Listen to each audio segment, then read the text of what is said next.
সমাদৃত তরিকাই মাইজভান্ডারিয়া প্রতিষ্ঠাতা ইমামুল আউলিয়া হুজুর গাউসুল আজম শাহ সুফি হযরত মাওলানা আহমদুল্লাহ মাইজভান্ডারির ১১৭তম বার্ষিক ওরস শরীফ উপলক্ষে ধানমন্ডি সালেক গার্ডেনে আজিমুশানে আলোচনা মিলাদ মাহফিল অনুষ্ঠিত হয়।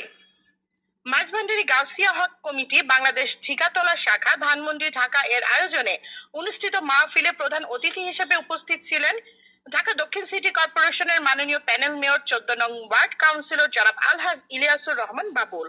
মাইজভান্ডারিয়া গাউসিয়া হক কমিটি বাংলাদেশ ঢাকা মহানগরের সমন্বয়কারী ও ঝিকাতলা শাখার সভাপতি জনাব মোহাম্মদ ইব্রাহিম খলিলের সভাপতিত্বে উক্ত মাহফিলে গাউসুল আজম মাইজভান্ডারির জীবন ও কর্ম নিয়ে তকরির পেশ করেন বিশ্ব ওলি শাহেনশাহ হযরত সৈয়দ জিয়াউল হক মাইজভান্ডারি, দরসে নিজামিয়া মাদ্রাসার সুযোগ্য অধ্যক্ষ হযরত মাওলানা মুফতি গোলাম মাওলা, বিশিষ্ট ইসলামিক স্কলার, সুফি তাত্ত্বিক গবেষক, মিডিয়া ব্যক্তিত্ব এবং বাবে ইয়াসিন সুফি ইনস্টিটিউটের প্রতিষ্ঠাতা পরিচালক আলহাজ সুফি ফিরোজ আহমেদ চিস্তি আল মাইজভান্ডারি।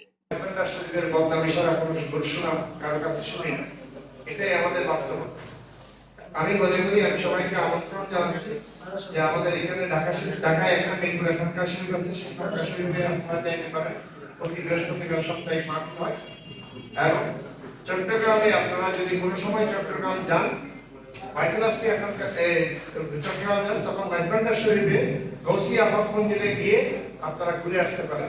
আজকের এই মাইজভান্ডারের আলোচনা ও দোয়া মাহফিলে আমরা যারা অংশগ্রহণ করতে পেরেছি তাদেরকে আপনি আমাদের পিছনে যে গুনাহগুলো আছে ওসিলে মাফ করে দিন। কতদিন বেঁচে থাকবো জানি না, যদি আমাদের ইব্রাহিম ভাই আমাদেরকে দাওয়াত দেয়, যতগুলো প্রোগ্রাম যত বছর হবে ইনশাআল্লাহ আল্লাহ পাক যেন আমাদেরকে ওই অনুষ্ঠানে যোগদান করার ক্ষমতা দেয়। আমার যে বাবুল সাহেব কিন্তু আমার ফ্রেন্ড, আমার বন্ধু বান্ধব, আমার ভাবে তার ফ্যামিলির সাথে আমি তার ইলেকশন, দুইটা ইলেকশন আমি একমাত্র করে দিছি। তার সমস্ত কিছু আমার অফিসটা চালাই আর কি।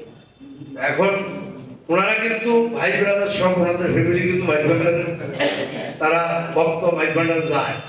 আমি জানি, যদি আমি যাইনি, হ্যাঁ তার ভাই সবাই তারা মাইজভান্ডার ভালো না হলে, তারা তো আমাদের একটা সমর্থবান লোক, তারা ভালো না হইলে ওখানে যেত না, কিছু না পাইলে, কিছু না দেখলে যাইত না। আল্লাহ তাদেরকে ভালো রাখছে। আমার আসলে আল্লাহ পাক আমাদেরকে পাঠাইছে।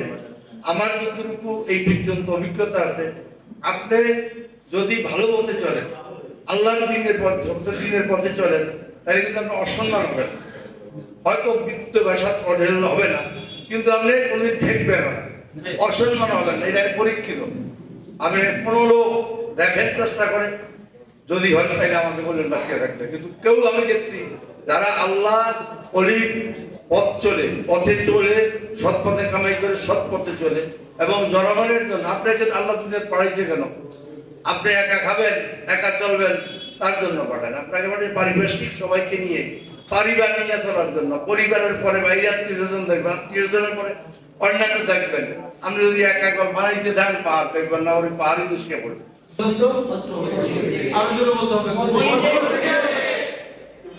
এটা তো মসজিদ নয়। মসজিদে গেলে আমরা নির্ণয় করি মিম্বার কোন দিকে, ঠিক আছে না? নিশ্চয় মিম্বার পশ্চিম দিকে।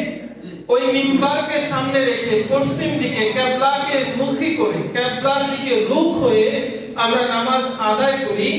এটা আল্লামা হাফিজ সিরাজি বলেন, যারা ৫ ওয়াক্ত নামাজ আদায় করে, জাহিদ ব্যক্তি, নামাজি, রোজাদার, দিনদার, তাকওয়াবান, নামাজে জাহিদা, মেহরাব, মিম্বার, ওই জাহিদ লোক মসজিদে যায়, মেহরাব, মিম্বার পশ্চিম দিক কিবলা মুখী নামাজ আদায় করে।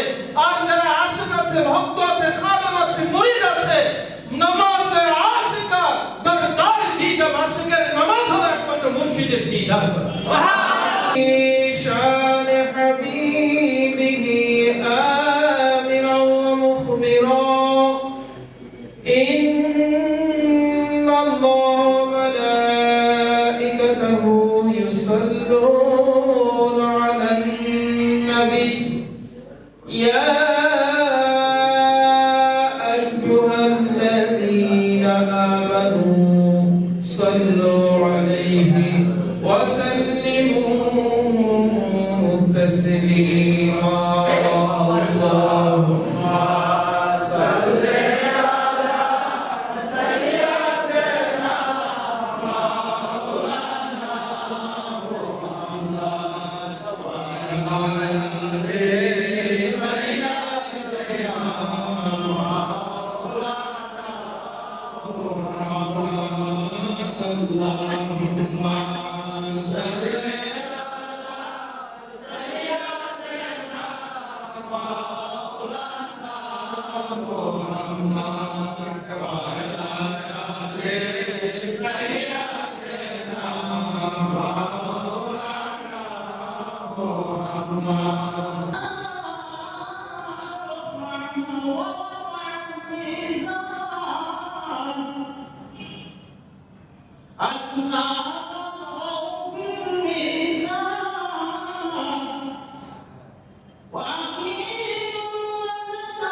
সদকায় আমাদের সকল ভুলভ্রান্তি আল্লাহ তুমি মাফ করে দেওয়া যে সকল বিষয়গুলো এখানে আলোচনা করা হলো আমাদেরকে সেই আলোচনা যারা শুনলাম আমাদের পারিবারিক ব্যক্তি সামাজিক রাষ্ট্রীয় জীবনে বাস্তবায়ন করার তৌফিক তুমি দান করো।